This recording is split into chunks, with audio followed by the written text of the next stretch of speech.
काय सांगाल या ठिकाणी तुम्ही आज छापेमारी केली, एकूणच किती गॅस सिलेंडर या ठिकाणी आढळून आलेत आणि हे जे गोडाऊन आहेत ते वैध होतं की अवैध होतं? नागरिकांच्या तक्रारीच्या अनुषंगानं आम्ही माननीय जिल्हाधिकारी साहेब यांची आदेशानुसार या पिंपरी चिंचवड शहरासाठी आपण पथक पुरवठा विभागाच्या याच्या नियंत्रणाखाली एक पथक नेमणूक केले आहे आणि ह्या पथकाला नागरिकांच्या तक्रारी आल्या त्या तक्रारीच्या अनुषंगानं आज गॅस एजन्सीला भेट दिली असता त्यामध्ये अनेक त्रुटी आढळून आल्या आणि त्यानंतर त्यांचं गोडाऊन या ठिकाणी तपासलं गेलं असता या ठिकाणी विनापरवाना त्यांनी साठा केल्याचं आढळून आलेलं आहे.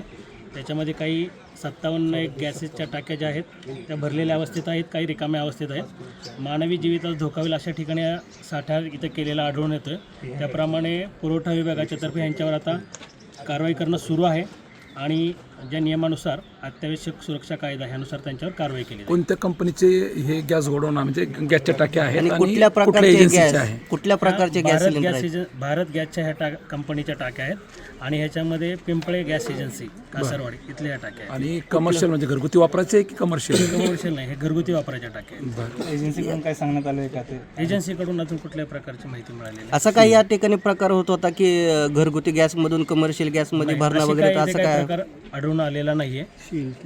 फक्त इथे साठा केल्याचं आढळून ज्या मोठे गाड्या- सील पण आढळून आले त्या ठिकाणी. दिसतात ते नक्की काय प्रकार या ठिकाणी त्याची आता सखोल चौकशी केली जाईल आणि त्यानंतर त्यातनं जो काही निष्कर्ष येईल. ज्या गाड्यांमध्ये ते ठेवण्यात आले ते वर्षानुवर्ष बंद असल्याच्या दिसत आहेत त्या गाड्या, त्याच्यामध्ये ते रिफिल म्हणजे ठेवण्यात आलेले भरलेले रिकामे, काय सांगाल?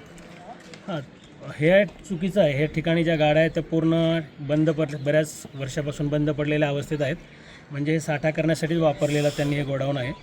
तर ह्याची सगळं आताच कार्यवाही चालू आहे. सखोल चौकशी आणते त्याच्यात हे गोडाऊन अनाधिकृत अनाधिकृतरित्या ह्या ठिकाणी साठा केलेला आहे. पुढची कारवाई काय असणार?